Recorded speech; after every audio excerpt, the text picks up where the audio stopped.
American Family Radio, Financial Issues. I'm Dan Celia. It's great to be here. The indices barely in positive territory right now, hanging in there, but they're up from their negative. Dow's up 5. Let's get back to the phones. Last segment.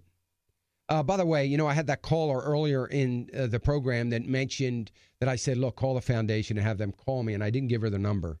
It's 800-326-4543. 800-326-4543, extension 345. And you can talk to any, Jessica or Riley or Diane O'Neill, and just either one, just say that Dan wanted me to call, and you can give them your information, and we'll get to you. It's difficult, and I have to do that every once in a while when I have there's a complex situation that I just feel that I can't give adequate, time to. And so I'm happy to do that when I get that chance. So you can call that number to get through. Let me go to Joe. Joe's calling us from Ohio. Hey, Joe. Hello. How are you, sir? Oh, good. First off, I'd like the lady that called in about needing to know who she's supposed to contact about Obamacare. Oh, yeah. Our two senators are Sherrod Brown and Rob Portman. Rob Portman is in the fight to defund. Sherrod Brown, he sent me an email back that's generic. I mean, whenever I try to get anything from him, it's a generic. So, but anyway, I don't know what his stand is, but I know those two are the ones she needs to contact from Ohio. I don't know where she is, so I don't know who her representative is. Which one is? Yeah. But anyway, I'd like to ask a couple questions here. I have, I'm with Edward Jones, and our financial advisor I've more or less in the years past, I've let her kind of handle what kind of things we need to invest in whenever we had stuff that came up that would mature or whatever. I'm retired now. I'm 71, but I'm still working part-time. Mm-hmm. But she's invested in, and I didn't realize it at the time, but she is invested in some stuff from Invesco, Comstock, several different places. It's a growth and income stock, which she wanted me to diversify. Well, yeah, okay, I need to diversify because I lost a bundle back when the stock market went down way back in I suppose in the 90s, because I wasn't diversified. I was investing in all the stock that my company was, when I was getting like 75% of everything whatever I contributed, they would put in like 75%. So anyway, long story short, but I need to know with this Invesco stuff, she's already told me if I sell this stuff, it's going to cost me a bundle to sell this. But I'm thinking some of this stuff is not very biblical. I don't really know.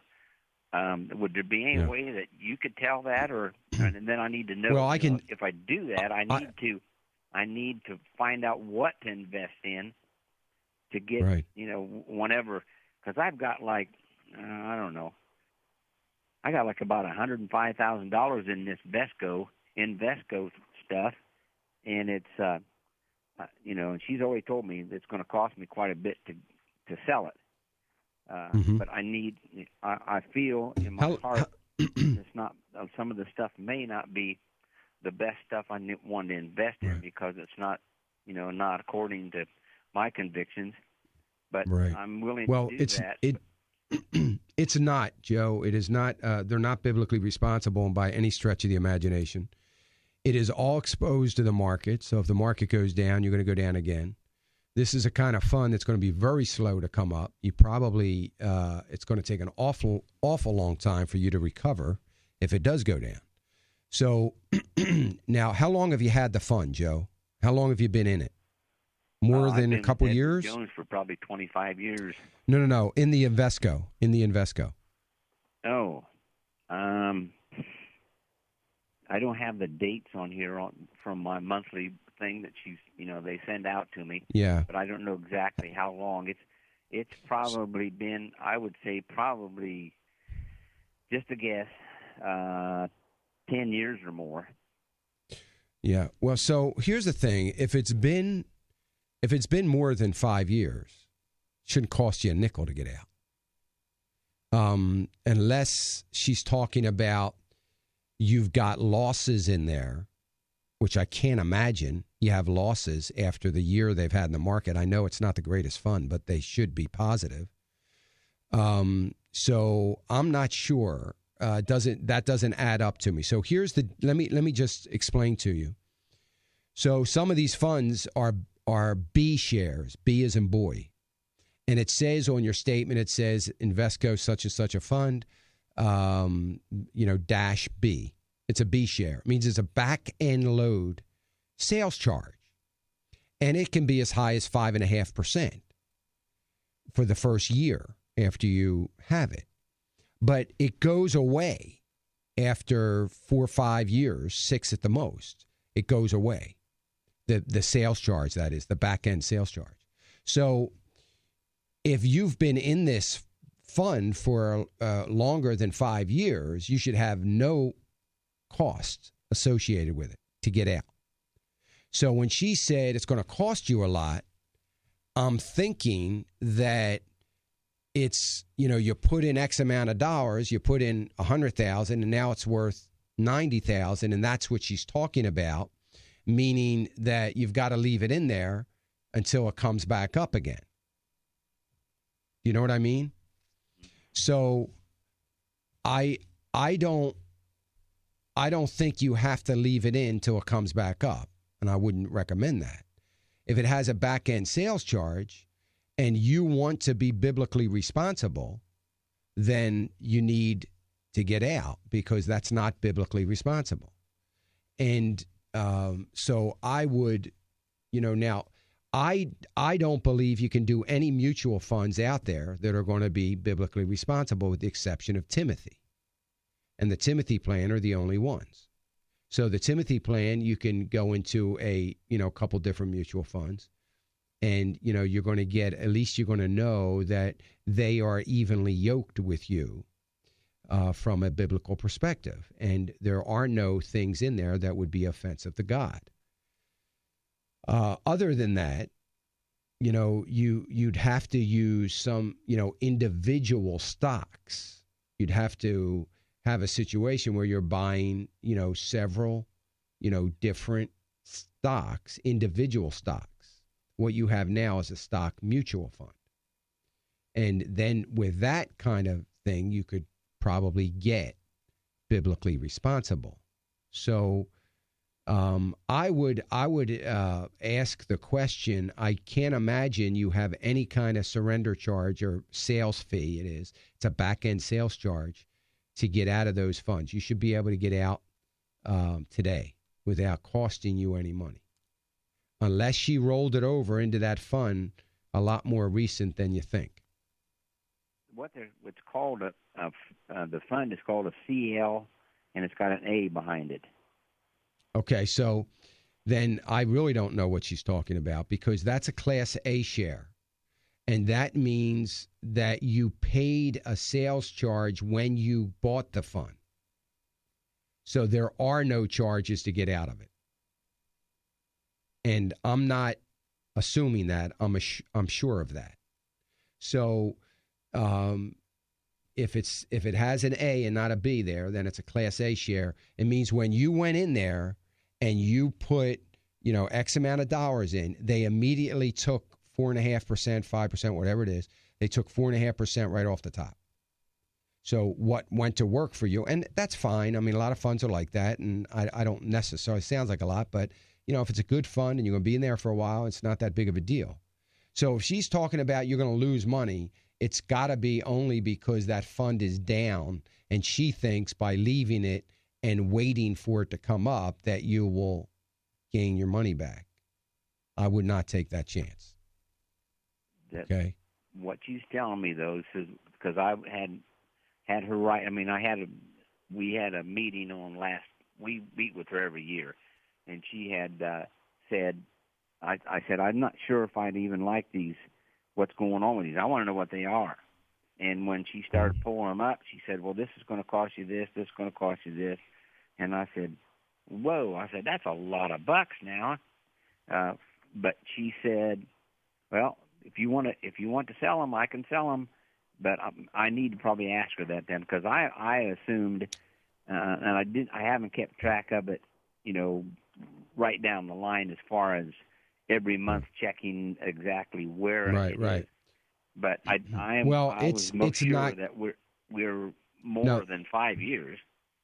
Yeah. Well, there's no sales charge, even if it's only 1 year. Even if you did it 6 months ago, there wouldn't be any fees to get out because you already paid it going in. So if it says Class A, it doesn't matter when you went in. There's no charges to get out, and I'm certain of that. So either there's something I don't know that you're not telling me, or she is counting the losses that you have incurred since you've been in the fund. Do you know what I mean? So you put in 1,000 and now you have 900.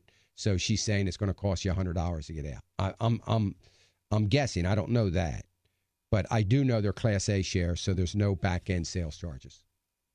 Okay, so can you tell me a little about the Timothy Fund?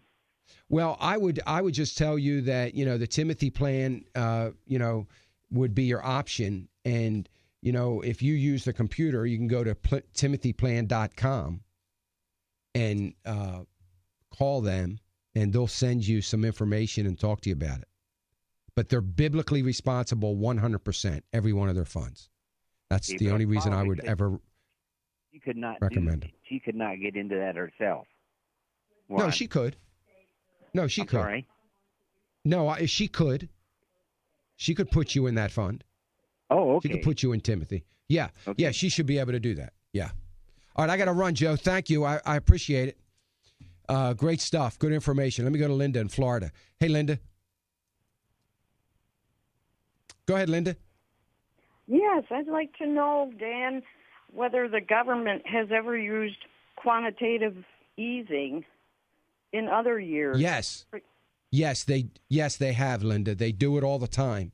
Almost every recession that we have had, it's been used.